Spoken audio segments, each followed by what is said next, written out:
문학기법으로는 여기도 그 인클루지오가 구성되어 있습니다. 21절에 형제를 용서한다는 말이 나오죠. 얼마나 동안 용서해야 됩니까? 그리고 35절에 다시 중심으로 뭐 형제를 용서해야 된다 해서 용서라는 것을 중심으로 해서 인클루지오가 형성되어 있고 전체 문단을 쉽게 하나로 볼 수 있고 주제가 뭔지도 금방 알 수 있는 방법이 나와 있고요.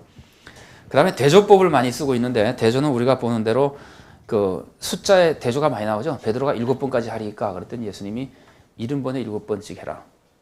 그건 헬라어 읽기가 두 가지가 다 가능하다 그래요. 70번에 7이나 77번이나 다 가능하다 그래요. 근데 7번에 70번은 아닙니다.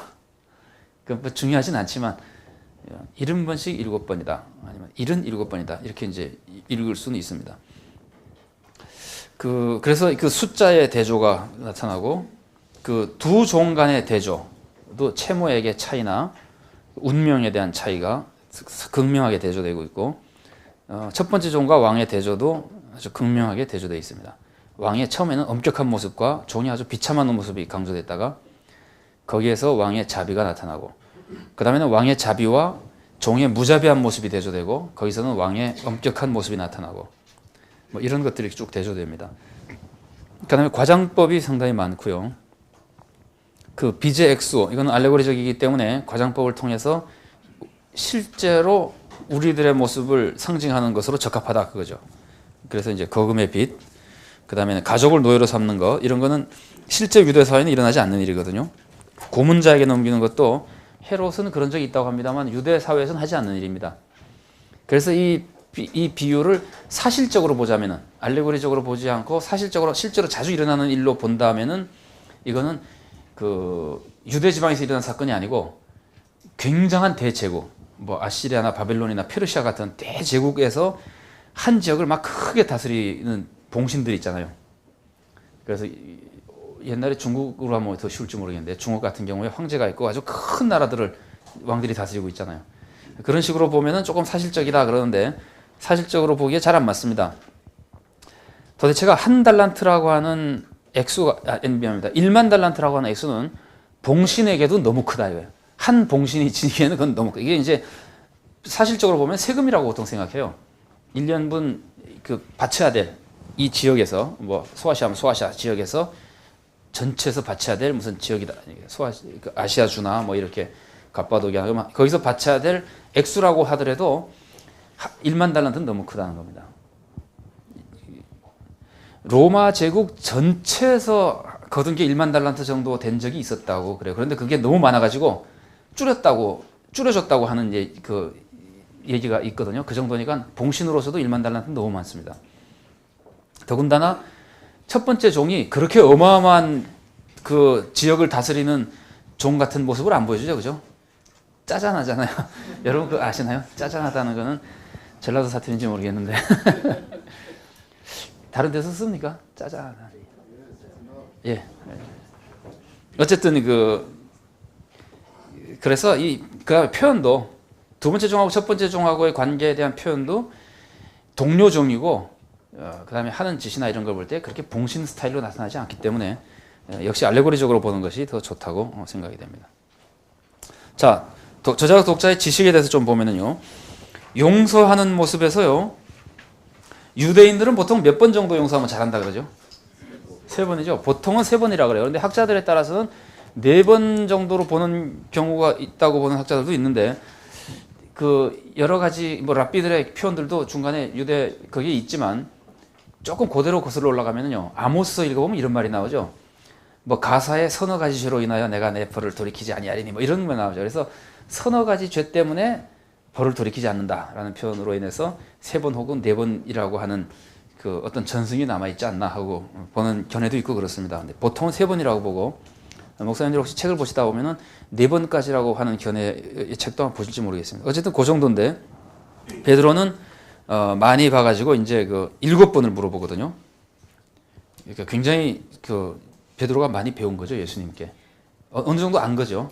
보통 유대인의 수준을 넘어서서 2배나 되는 7번이라고, 물론 이것도 7이라는 숫자도 물론 완전수입니다만은, 그랬더니 예수님은 상징적인 표현이죠. 무한히 용서해 줘야 된다라고 되어 있는데, 여기서 우리가 한 번쯤 생각해 봐야 될 것은 그 회개가 전제되어 있는 것이냐, 이 용서에서. 어떻습니까? 회개가 전제된 겁니까? 전제되지 않은 겁니까?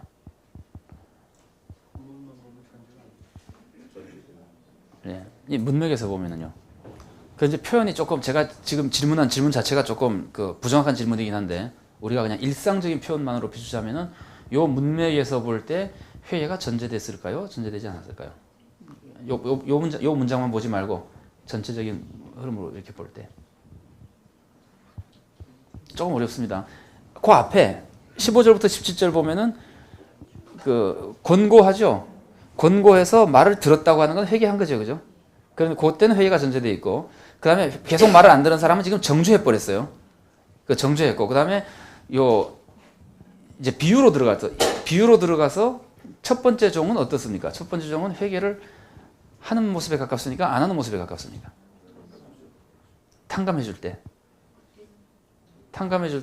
빚을 갚아라. 못 갚으면은 처자를 팔아서 갚아라. 그러니까 제발 조금만 기다려 주십시오. 반드시 갚겠습니다. 라고 말하는 것은 회개와 관계가 있는 모습이니까 전혀 관계가 없는 모습이니까 좀 있다고 봐야 되겠죠, 그죠? 이 스타일은 그래서 회개가 어느 정도 전제되어 있다고 보는 것이 문맥상으로는 좋겠다고 생각이 되고요. 여기서 그냥 한번 미리 생각해 본다면은 이제 조금 더 정확하게 표현하면은 용서라고 하는 것은 그 회개했을 때 용서한다고 하더라도 회개하기 전까지는 죽일 놈이라고 정죄하고 있다가 회개하는 순간에 마음에 풀어지는 것이 아니고 권고하러 가는 사람은 용서해줬기 때문에 가는 거예요? 안 해줬기 때문에 가는 거예요? 권고하러 가는 사람은 용서하는 마음 때문에 간 거 아니에요. 그런데 그 사람이 안 받아들였기 때문에 그 다음에 또 가는 거 아니에요. 그러니까 간다는 사실 자체는 사실은 용서를 하고 가는 겁니다. 그러니까 마음으로는 용서를 하고 갔는데 그 용서의 선포는 언제 해주냐면은 그 사람이 용서받도록 회개를 할 때 해준다는 거예요. 그래서 그 회개를 하지 않아도 용서해준다고 표현하자면은 그거는 그 마음으로 이미 용서를 다 해준 상태라 그런 뜻이고 그 관계가 확실히 용서된 상태로 회복되는 거는 회개를 거쳐서 회복되는 거라고 볼 수 있습니다. 그 15절부터 20절 사이에서 권고하러 갔다가 안 들으면은 또 가고 안 들으면 또 가고 그래서 세 번째 또 용서해주러 간 거죠. 용서해주러 갔는데 계속 안 들으면은 정죄해버리잖아요. 그랬을 때 그 항상 용서하는 마음으로 가지만 관계가 회복되는 것은 그러니까 마음으로는 용서해주고 관계의 실질적인 회복은 회개가 필요하다고 보는 것이 일반적인 모습에서 여기서 일반적인 모습으로 우리가 정리해 볼 수 있는 모습입니다. 용서의 중요성은 마태복음에 앞에 여러 번 나왔기 때문에요. 긍휼을 베푸는 자가 긍휼을 여김을 받는다라든가 그 다음에는 5장 23, 24절 같은 경우는 굉장히 강렬하게 가르쳐주죠. 재판을 받으러 갈 때 아닙니다. 24, 25절은 저기죠. 재물을 드리다가 원망 받을 만한 일이 있거든 그것부터 해결하고 재물을 드리라. 이것도 화해의 중요성을 얘기해 주는 것이고 재판을 받으러 갈 때 사과하지 않았다가는 재판장에 가면 큰일 날 것이다. 이것도 상징적으로 종말론적인 그 심판의 위험성을 얘기해 주는 것이고 특히 주기도문에도 사해 준 것 같이 사해 주시옵소서. 근데 그게 특별히 강조된 거는요. 주기도문이 끝났잖아요. 13절에서. 끝나고 14, 15절에서 다시 그 얘기를 해요. 너희들이 용서하지 않으면 천부께서 용서하지 않는다. 그래서 용서의 중요성을 마태가 굉장히 강조해 주고 있는데 그 용서에 대해서는 이런 외부 지식과 이런 내부 지식이 합쳐져 있는 상태에서 지금 우리가 이 본문을 읽어야 되는 겁니다. 1만 달란트와 100데나리온에 대해서는요. 되게 이제 감은 되게 잡으실 텐데요. 한 달란트가 몇 데나리온인지 아세요? 한 달란트가 6천 데나리온이라 그럽니다. 6천 데나리온이라 그러는데 그 조금씩 시대에 따라서 가치가 좀 달랐다 뭐 이래서 그러는지 모르겠는데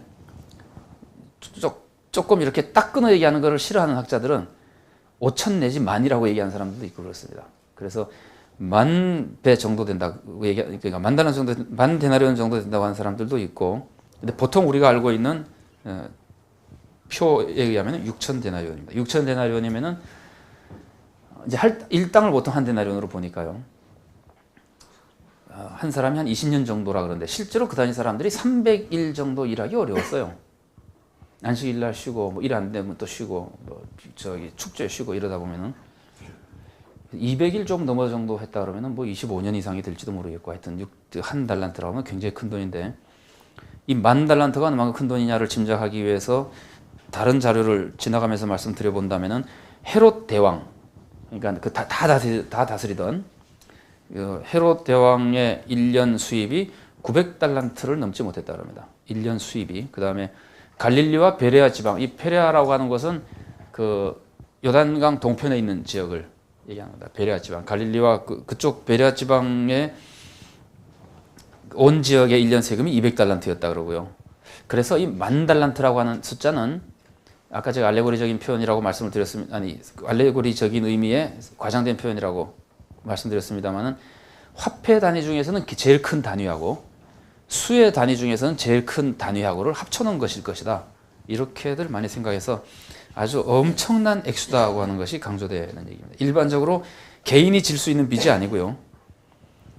봉신으로서도 그 납득하기 어려운 액수의 큰 빚인데, 그러면은 그냥 우리가 재미로 짐작하기 위해서 100데나리온하고 10,000달란트하고는 어느 정도 차이 날까요? 이게 수치로 따지면은 그것만 딱 수치로 따지면은 60만 분의 1이거든요. 그러니까 여기 6천에서 만이니까 6천만 달란트 데나리온이니까 60만 분의 1인데 60만 분의 1이라 그러면 개념이 잘 안 잡히시죠. 사실은 개념 잡기가 참 어려워요. 돈 60만 원은 큰 돈이 아닌 것 같기도 하고. 어떻게 생각하면 60만 분의 1. 제가 그래서 이런 생각을 해봤는데, 여러분 우리 식사하잖아요. 식사하면 밥 한 그릇에 밥알이 몇 개 들어가는지 아세요?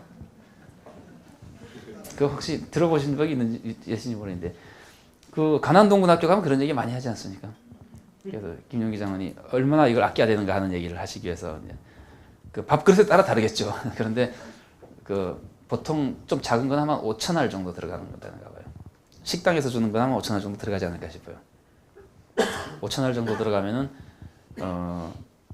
60만 개면은 얼마 정도 될까요? 그 한 120그릇 정도 될까요? 하여튼 그 밥그릇으로 보통 그러니까 밥통으로 하면은 밥솥 한 10개 정도. 그러니까 밥솥 10개 정도의 밥이 담겨 있는데 거기서 하나를 뺐느냐 넣느냐 하는 차이입니다. 그러니까 전혀 우리가 밥그릇만 놓고 봐도 이 사람 밥그릇하고 내 밥그릇에 밥알 하나 더 있냐 적으냐 가지고 시비 걸지 않잖아요. 왜 너는 밥을 더 먹었냐 뭐 그러지 않잖아요. 하나를 더 먹었다고. 근데 이런 차이거든요. 그래서 이것도 상징적이기 때문에 실제로는 이것보다도 더 차이가 나겠지만, 우리가 한번 예수님이 이런 표현을 써서 비교했다고 할 때 이 알레고리적으로 보면은 사람이 하나님께 지은 죄하고 사람 간에 지은 죄하고의 비교라고 볼 수 있는 거 아니에요, 그죠? 그렇게 볼 때 우리가 하나님께 지은 죄라고 하는 것이 다른 사람과 우리의 죄와 얼마나 큰 차이가 나는 것인가. 좀 달리 얘기하면은 우리가 하나님께 다 10,000달란트씩 빚지고 있다면은 실제로 그보다 더 크겠지만, 이게 지금 상징적인 표현을 그냥 예수님이 그린 그림이기 때문에 예수님의 그림만 놓고 보자면은, 그거에 비해서 우리끼리의 차이는 한 사람은 어느 만큼 될까요? 이 정도 사이즈 정도 될까요? 10통 밥그릇 10개 밥솥 10개 합쳐놓으면 저 정도에, 어떤 사람은 밥알이 저 정도 꽉 차 있고 어떤 사람은 거의 하나를 떨어져 있고 어떤 하나 더 붙어 있는데 서로 말하기를 너는 왜 이렇게 죄가 많냐? 너는 왜 이렇게 죄가 없냐? 뭐 이러면서 잘난 척 한다는 그런 거예요. 어떻게 보면 이런 것 같아요. 그 진흙에 빠져가지고 진흙구덩이에 빠졌다 나와가지고 한참 둘이 털고 나서 쳐다보고 너 왜 나보다 흙이 더 묻었냐? 그런 정도의 모습. 그러니까 사람 간의 의의를 가지고 재고 남을 정죄하고 비교한다는 것이 얼마나 하찮은 것인가 하는 이미지를 예수님은 이런 방법으로 주십니다. 만일에 예수님 시대 사람들이 만 단위가 아니고, 우리는 만 다음에 뭐가 있죠? 억이 있나요? 억 단위를 많이 했었다면 뭐 조나, 예수님이 조를 쓰셨을지도 모르죠. 이게 뭐 그것보다도 더 큰데, 요 그림만 가지고도 그런 그 재밌는 이미지를 우리들에게 예수님께서 가르쳐 주십니다.